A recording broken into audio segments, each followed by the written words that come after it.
Welcome back, challengers. It's the vibes. Been a long time. I shouldn't have left you without a dope beat to step to, but actually check the catalog. Bunch of great recommendations there. Again, this channel, all I do is, hey, it's worth listening to. That's all I'm saying. It's good stuff, positive stuff. If it's bad, I ain't gonna bother.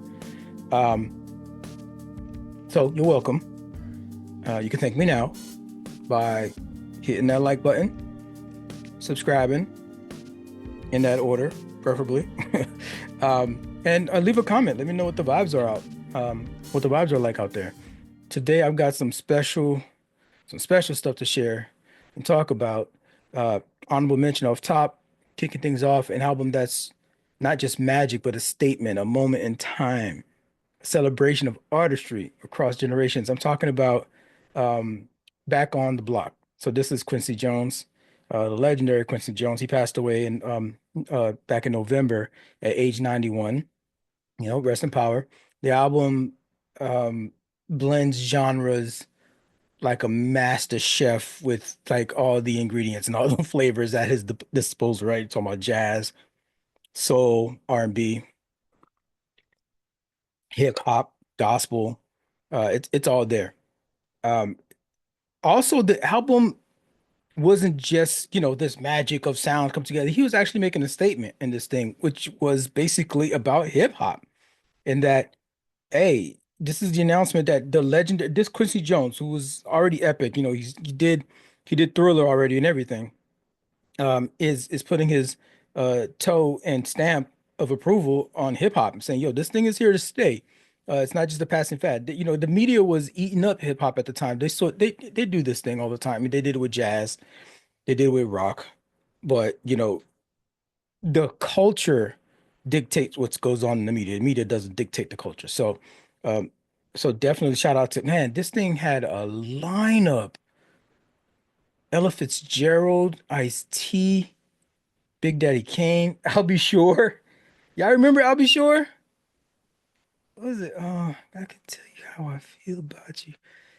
Night and day. I don't remember how that joint goes. Night and day, right? Luther, Dionne Warwick, Barry White, Shaka Khan, Tevin Campbell, 13-year-old Tevin Campbell on this joint. Yeah, that Tevin Campbell. His debut on this album with Tomorrow is just wow. It's bright, it's hopeful, it's full of heart. You could already hear, you could already hear the promise in that young voice. It's honestly a shame how some people's ignorance and judgment can derail a talented artist or anybody's career. Um, but as far as I'm concerned, Tevin Campbell is talented, full stop. But beyond any one track or any specific artist, this whole album just moves, it swings, it grooves, it lifts you up, pulls you in, makes you feel something. It's one of Quincy's true masterpieces, and if you've never heard it, wow, lucky for you because it's like you get to experience it for the first time, right? So that's dope. But also, if you haven't heard it for a long time, you know what? Give that thing a spin. Go back, and it still hits. Trust me. Another honorable mention, Leon Thomas. Talked about him previously. That album, Mutt, man, one of the best R&B albums I've heard in a long time. It's got a tiny desk, NPR. Love shouting them out. Love the work that they do over there. Leon Thomas delivers on this tiny desk. He's a performer, man. He's born for this. Born for this. Writing, um, uh, under the tutelage of Babyface and getting his writing and producing chops from all that from that um mainstay at Nickelodeon um since forever. He is he is a generational talent, this guy here. And um this solo album, Mutt, that he has three. He starts the NPR set with three tracks from that joint, and I just love that freaking album. So I definitely recommend folks checking that one out. The staffers actually thought this joint was going to be canceled because We had a historic snowstorm here in DC a couple months back. So yeah, so this was recorded a couple last month, right? And we hadn't had snow like that in a long time. It's like I guess like once every 5 years we have the big snow, but this was like historic, right? And so everybody thought this was going to be canceled. And so, but man, he even showed up early before his time. He was scheduled to show up to consummate professional, put on a show, got his whole band there. They sounded amazing. They all got the shades on, chilling, vibing out. You know what I mean? And like he goes on to mention that this is one of the coolest. It's got to be one of the coolest offices in the country. It has to be. I need to go on that. I need to go on the on Indeed and see what they talking about over there. Could you imagine working for NPR Music? That should be crazy. Oh, that should be crazy. So I think whatever. So check that out. Leon Thomas, he's amazing. He's his music and check out his albums as well. Our main dish, or well, several courses in this dish, starting off with Tunng, right? They're back and they brought their magic with them. Love You All Over Again. It's been 20 years they've been doing this. 20 years. Um it's mesmerizing, this kind of music, this kind of magic. It's a delight. I mean, I've been the last album was about 5 years ago, so it's like I'm always kind of I'm this is one of those bands that I always actually type the name in the thing and search. I don't just wait for okay, what new albums come out this week. I actually typed every like maybe 6 months. I type it in to see if there's anything new. There's not, then you know what? I'll listen to the oldies. They're still goodies for me, right? It's a delightful and quick return, especially after that long hiatus there, and it's still the same lineup, still the same six-piece band, orbiting around Michael Lindsay and Sam Genders at the core, working on vocals there. It's like stepping into a familiar dream. This new album feels like a homecoming right back to their signature folk electronica roots. Um, it blends tumbling guitars and glitchy electronics. It's a texture of surrealist humor, and everything in between, right? And it's made these um, pioneers stand alone kind of thing. Like I really don't know any other. It's not. I really don't know a lot of other bands that do what they do.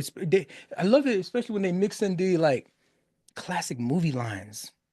It's just like some black and white movie films you could just see, and they like splice that into some of their lyrics and some of the dialogue that's going on lyrics. It's especially the tracks that are like more instrumental than with lyrics. They splice that in, and it's lovely. I always imagine myself one day picking up one of these music makers and like trying to develop my own kind of like lo-fi album, a lo-fi project, and like I would do that. I would like splice in these like movie lyrics from like the 30s and 40s, whatever, I think I've heard a couple of lo-fi tracks like that, but it hasn't been a sustained thing. I feel like there used to be a more presence of artists doing that in this genre back. This isn't lo-fi though, but like some of their tracks can probably qualify for lo-fi. I mean, it this album though mixes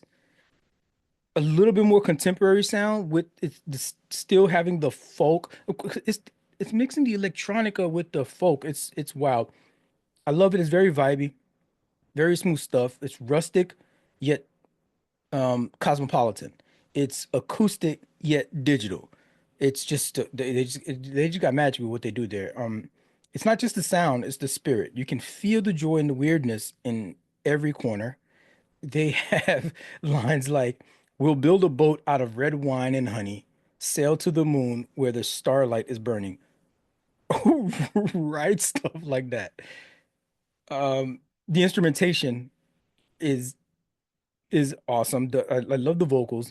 Uh, "Live a Little" is one of the tracks that I just love the way it just kind of sounds. Just it's called I'm sorry, "Levitate a Little." Levitate a little. Is that a mantra to live by or what? Levitate a little. They go something like that, right? It's dope. What does that mean? Levitate a little. God, think that's a thinker right there. Leaning into droning woodwards. There's this other track called Yekaz, Yekes. Yeah, Yekes. throwing in some that joint got some funky African inspired riffs. It's inventive and playful. As always, this is what you get when you listen to a Tunng album. It's a 43-minute album. Definitely check out that if you don't have the time to like really dedicate it and lock in on that thing. And it's not one of those albums you have to be super focused on. But definitely check out that track, Levitate a Little. Uh, and that'll get you an introduction. It's like the more palatable, accessible track that I think folks could like, oh, okay, let me dig in deeper. So definitely check that one out. I love how the album just it unfolds. It's strange. It's just it's the topics, the lyrics, but it's totally accessible. You really have to let it wash over you. It's like turning into it's like turning into a new it's like turning into the internet. It's like turning to a new universe where the rules are there's the internet, but then there's like old school digital radio sounds, and that's the way they communicate. There's still folklore, and but all of this just like hums together in like a lullaby of like a dreamscape, right? It's weird. I don't know exactly. It makes sense in my head.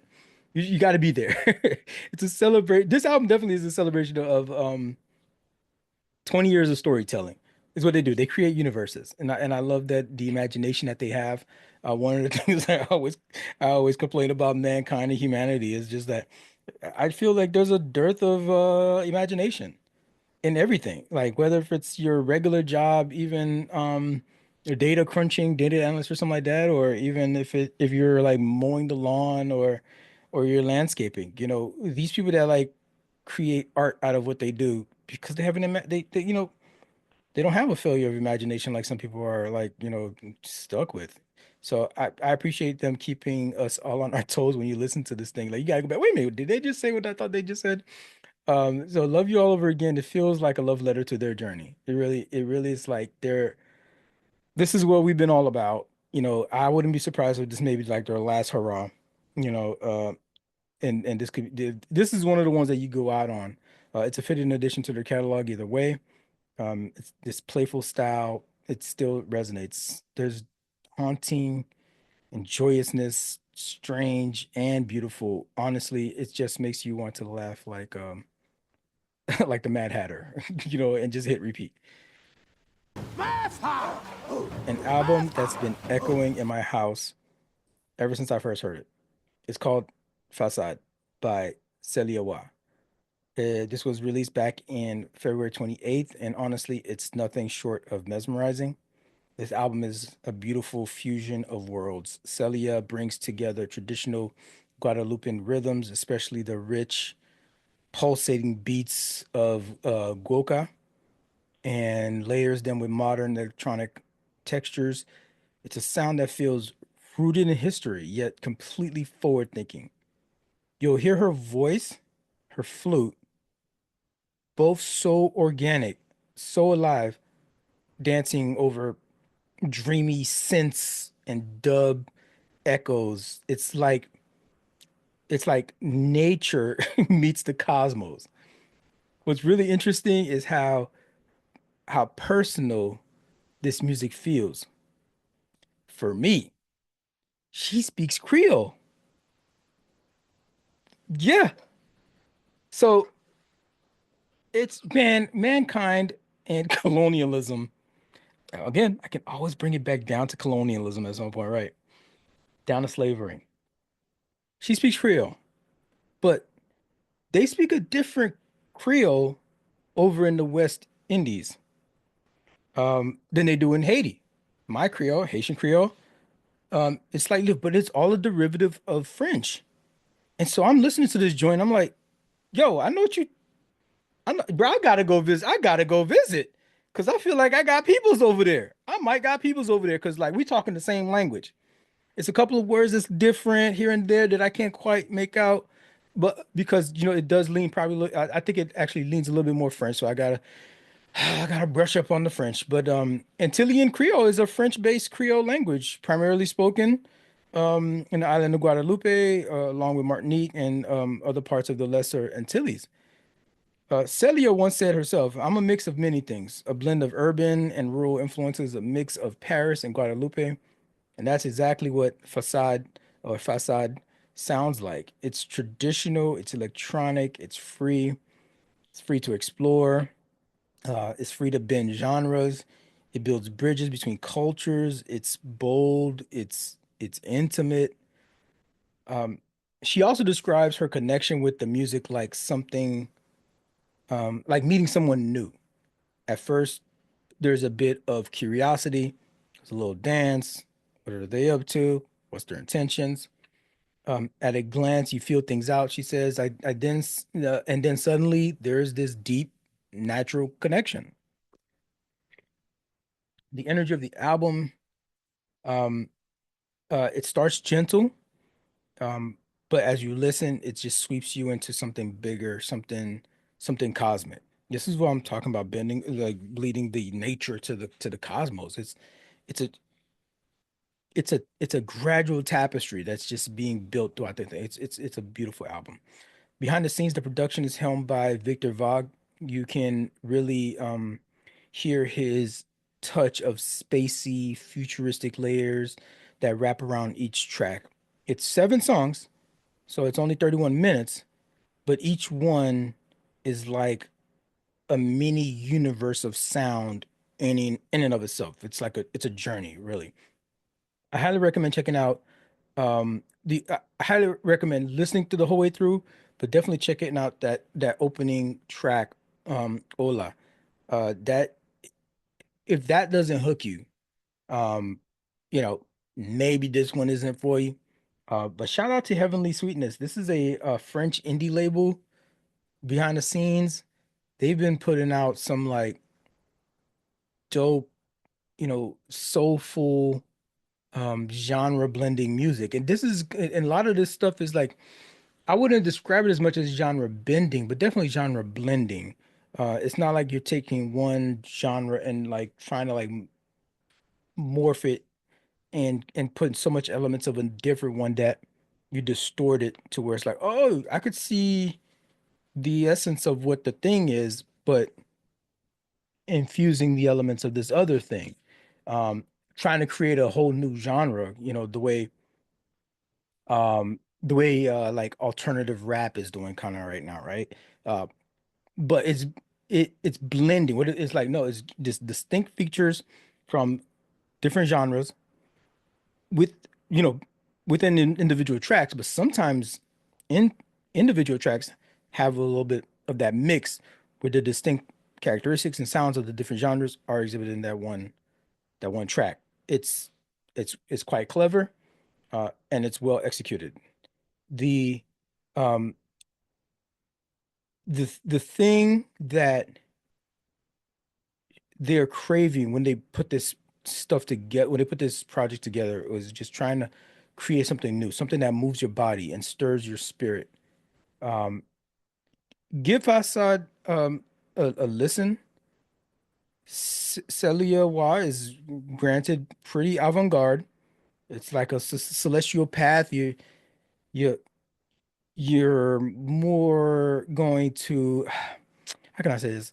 I guess there's more of a spiritual journey if you believe in that sort of thing. Um, with consuming this album. It's not a casual listen. She's saying things here. The expression that's happening here um, is meant for a close listen. You're gonna want to be part of that journey.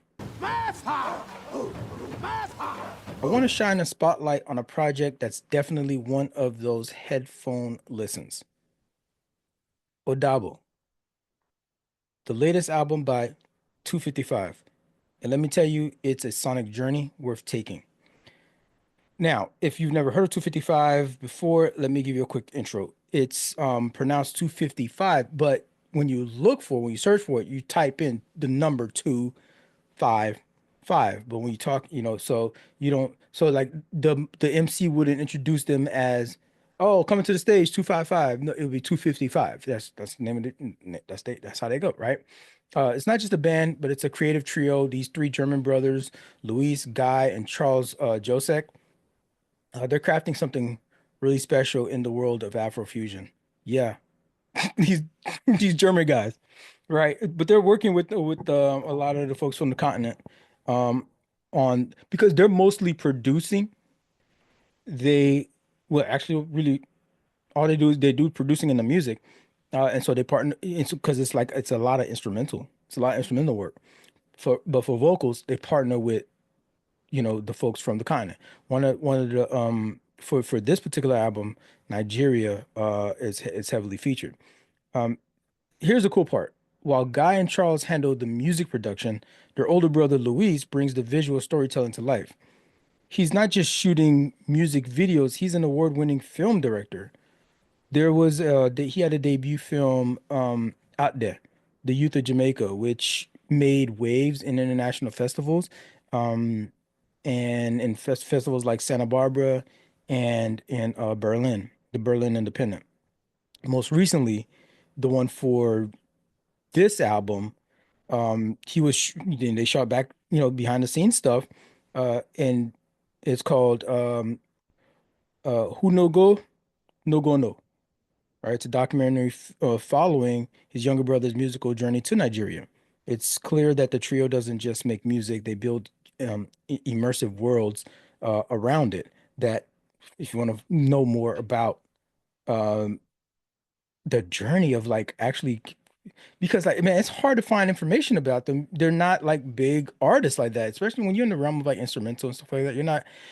It's hard for you to get your the same kind of pub as all these other artists that are vocalists. Daft Punk did it eventually, and there's a lot of other names out there, but they're on that trajectory.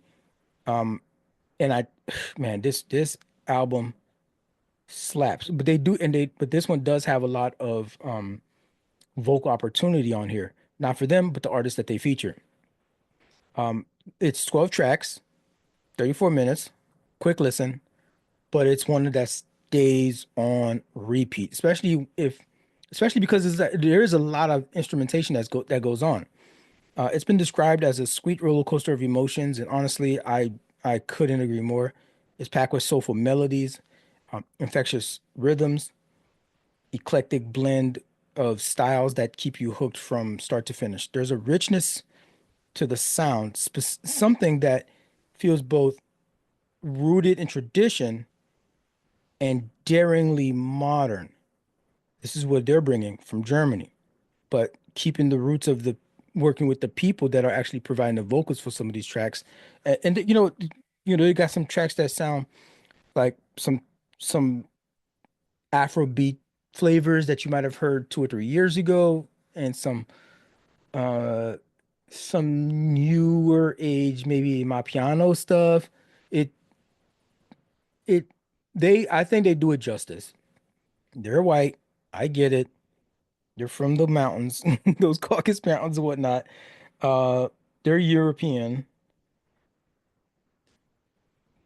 But if you didn't know that, would it still hit? Would it still slap? And this joint's full of smackers. Definitely check out Can't Fake This. You might have heard that track. It's been all over TikTok. Um, which is where they put a lot of this is where you're gonna learn a lot more about them. 255 is going because they just don't have a lot of pub. You know what I mean? They don't have a public relations person. They're just doing this all themselves.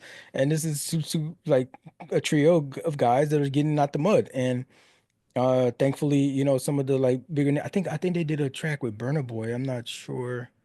I don't know. I think they might have done a track with Burna Boy, and so they're getting their they know what's hot right now. Afro beats and music coming out the continent is hot right now. So they made their way down there and put their talent to work and help folks down there get their work exposed. You know what I mean? That's dope that they made that connection for them. I would never thought that the next new sound coming out of the continent will be produced by some German boys, right? Um, so they're sharing on the TikToks a lot of back behind the scenes stuff, snippets from tracks, and inviting listeners into like the creative universe that they're building over there. They have this one merch though that I want to like, yo, for this album. It's got this tracksuit, right? Got the sweatsuit with the name of the album, Odabo on that joint, and it's spelled backwards. And then they got the pants joint with the is it the label or the lyrics or something like that on there. That joint is clean. That joint is black and yellow, right? That joint's kind of clean. So I'm like, yo, I've been eyeballing this joint. But who knows? It's in all in euros. So if I order that bit, I might not get that bit of summer. You know what I mean? But maybe I'll get it by fall. Be ready time for sweater weather all over again, right? Whether you're into genre bending sounds, vocal, and visual storytelling, or just discovering new music gems, 255 is worth your radar. I think the album might just be your next favorite find that you just put on repeat and just let that bit go. If you've already given it a listen, let me know in the comments. Let me know which track is your best. Which one are you like putting on repeat? I know definitely that Can't Fake This is like it's been all over TikTok. So everybody once you hear it, you're like, oh, I know this song. All right, let's talk about St. John's latest album, Festival Season. St. John's music is a unique blend of several genres, making it difficult to pin down. Um, but his sound fuses elements of trap, melodic rap, electronic, all the way to alternative hip hop. He's known for his distinctive style that mixes hard-hitting beats with smooth, soulful melodies, often combining emotionally charged lyrics with experimental production. All of these influences come together, though, to create his signature sound, which is hard to define, but it's instantly recognizable. Like, put it on, like, oh, yep, I know that. I know that guy. All right. He's another one of these like avant-garde type of artists that's he's like an artist, right? One of those like stereotypical like manifestation of what an artist would be. But nothing about his creativity is stereotypical though. This project dropped just a couple weeks ago, and reactions have kind of been all over the place. Personally, I think it's fascinating how this project is stirring up such a wide range of opinions. Some people are loving the high energy, which is a signature St. John flair. These are like a lot of like festival ready bangers and genre bending moments on there. But some people are talking about that it didn't quite measure up to his previous work. I mean, I get it. When you're coming off an album that a lot of super fans, and I'm not a St. John super fan, but a lot of super fans consider that album to be flawless. So you're gonna have high expectations. I was um I was on Reddit and I read a post that stood out to me talking about he was um he was disappointed after the first listen because the last album he loved it so much. This is one of these super fans I'm talking about, right? But they were open to giving it more spins, hoping that it'll grow on them. Okay, fine, fine. I feel that. It, this album, it might not hit right away. I'll be honest. It might not hit right. It actually took me two listens for that bit of stick. I feel like I was listening to it and I was kind of like casually listening to it. I can't remember what track I got to. I can't remember which track I. Wait, at one point that joint woke me up. You know what? I think it might have been Guyanese Mosh Pit. That's the fifth song on the track. So it's look got 18 tracks here, 51 minutes. So that bit might have been I think it was Guyanese Mosh Pit. And I was like, oh, wait a minute, something's happening here. I should probably pay attention, right? So I started that thing back from the top and that's when um that's when I put my headphones on. I threw my headphones on and I locked in and I focused. And that's when it hooked me. I think the first go round of the album, it may if you're not locked in, it may feel a bit choppy, like some tracks were trying too hard. um, or came off a little over dramatic, but now I get it. Now I see the vision, and I'm hyped about the album cinematic sound, that polished, almost larger than life production that feels made for the big stages. I love when artists do that. This is like, if you're gonna be an artist, if I was managing any artist, I would definitely do that. This is what Panic at the Disco does. This is what um yo, dang, who's this band? Fall Out Boy. Fall Out Boy. Their songs are made for the stage. It's like it sounds great on the album, but like the way that they set it up, the freaking call and response that they have set up in there, the freaking echoes that happen in the background, that they sing and that the echoes happen in the background, you can imagine that being the audience singing that when it's live. And so I would lean my artists into doing that for the longevity of their own career because they can at least tour. They can at least tour for a long time. Travis Scott does this. He makes sure he puts that stuff in there. So I mean, I don't know. I don't know. I don't think it's. I don't mean. I don't know, think it's a bad thing. Why? People are judging it that way. They want it to be just an exclusive. Um, this is what it is. People be like. People want these like B-sides and these like deep cuts that only they know about. So they like could like say that they're the true fans. You know what I mean? It's kind of like a gatekeeping of fanhood type of thing. Oh, what you know about this? And then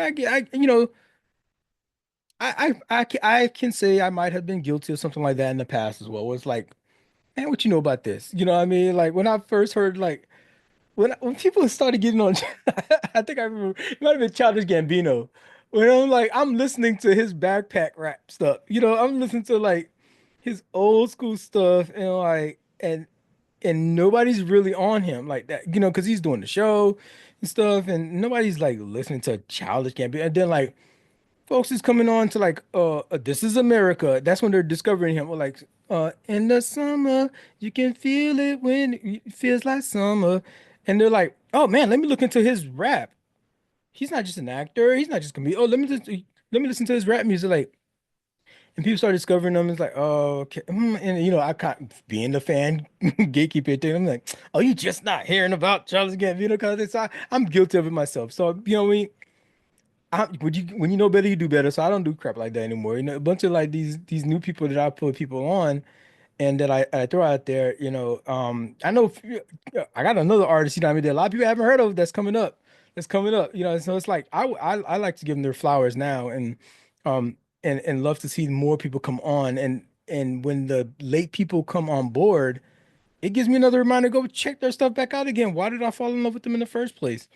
So while some listeners are vibing with the experimental sound and sonic risk, others feel like a few songs may have drifted for them.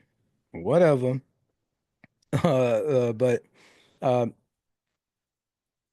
here's what I'm saying. Give it time.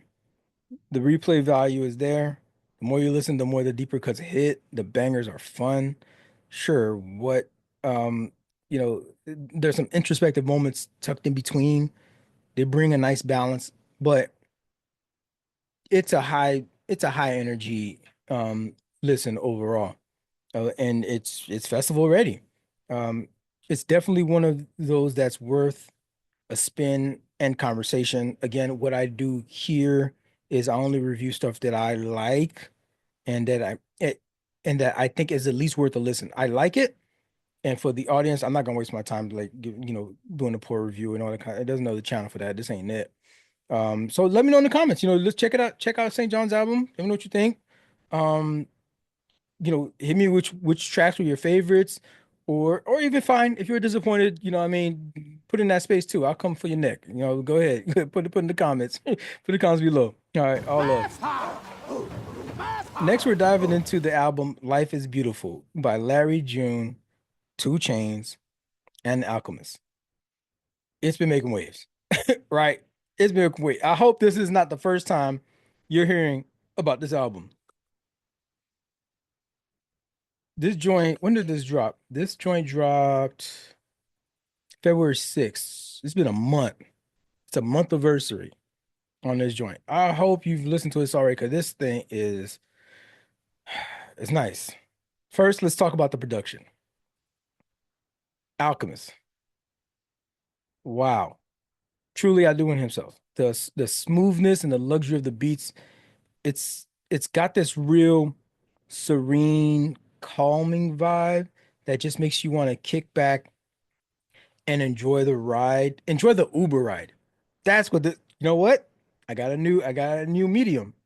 Listening to an album on an Uber ride. So order yourself a long one of those long Uber rides.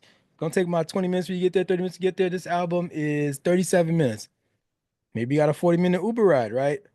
Throw this joint on. This is an album to, or if more probably more appropriately, if you got one of these my box, right? If this is like Maybach music, what I imagine Rick Ross was thinking when he wanted to like create this genre of music called Maybach music, right? What would you're in the back of the Maybach, but you're still black, you're still hip hop. What would you listen to? These other cats are probably listening to some like Beethoven or Bach or some shit like that, right? Or some like opera, some fancy bullshit, right? But like there's black fancy too. Like so that Maybach music. I feel you what you're saying. So like this is one of those joints that you would play in the back of your Maybach if you're black and you still wear a fitted, right? And you're a billionaire. If you're Jay-Z, right? Um, if you're a fan of that laid back mellow tracks, but that still has depth, then Alchemist delivers, definitely on this one. Your boy Two Chainz. He really shines on this project, especially on Generation and True Organics.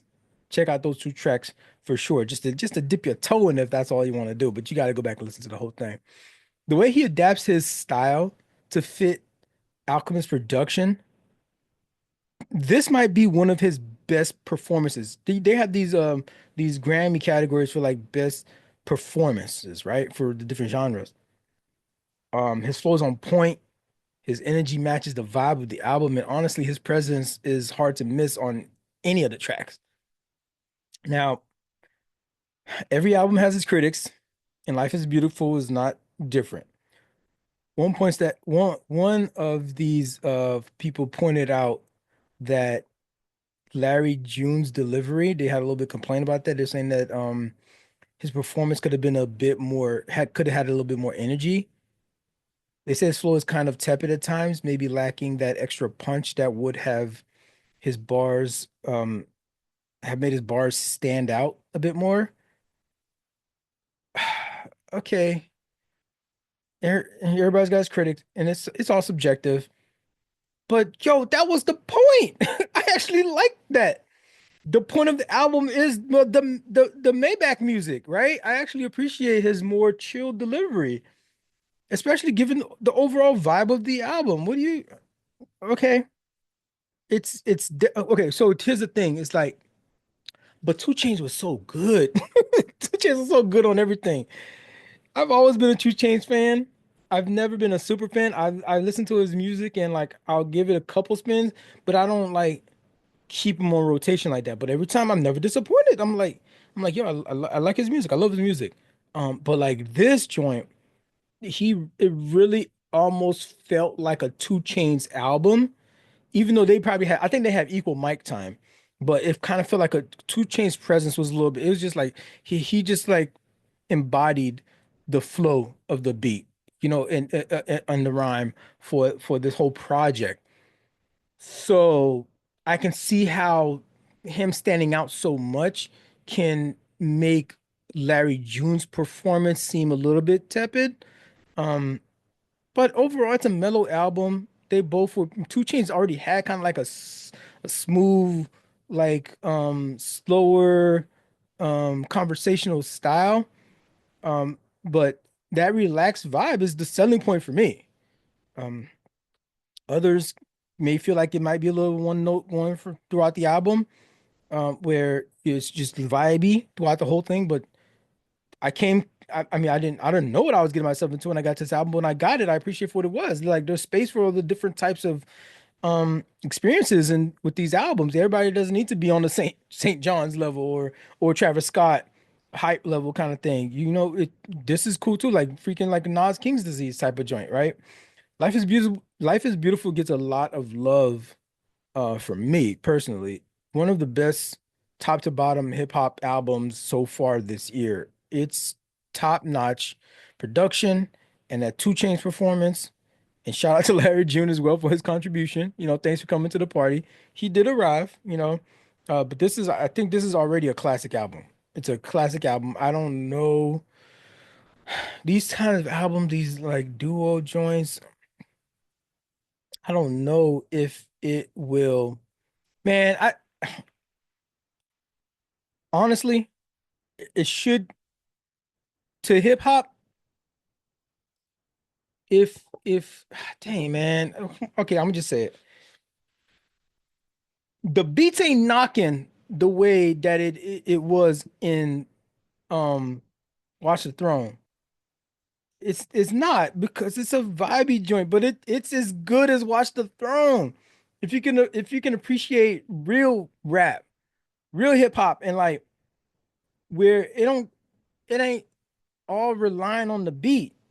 And I'm not saying Watch the Throne was just all relying on the production, um, but the lyrics, the words, the flow, the storytelling, um, the presence on this joint is just as um emphatic as it was on Watch the Throne. Um, these are two grown men taking care of business on this one. Now let's get to Friday. Friday's latest album. Some days I'm good, some days I'm not. This album has been getting a lot of buzz since it was released. This is a Haitian American singer. Got another shout out to the shout out to Haiti. All my Zoes out there. He's a songwriter and producer as well out of Philly. He is probably mostly recognized from the title track from Khaled's God Did. Remember that from 2022? He did some vocals on there. I think he might have gotten some writing credits on that thing too. But Khaled was DJ Khaled was nominated for 3 Grammys, I think, for that joint. Okay, so first of all, I've got to talk about the emotional depth and genre blending on this album. It really blew me away. The mix of hip hop, R&B is seamless. I was hooked from the first track, which is just an intro. They were speaking Haitian Creole. We just talked about Guadalupe, right? They were speaking Haitian Creole. I'm like, oh snap! I I didn't know. I didn't know Friday was Haitian. The whole thing just flows so naturally. The album has no skips, no exaggeration. It's captivating from start to finish. And this is 59 minutes. This is an hour long album, and you can tell a lot of thought went into the production. Everything sounds polished, it's well crafted. The attention to detail is definitely there. The storytelling, the way Friday weaves his personal experiences into the music really pulls you in. I saw one review complain about the album's length.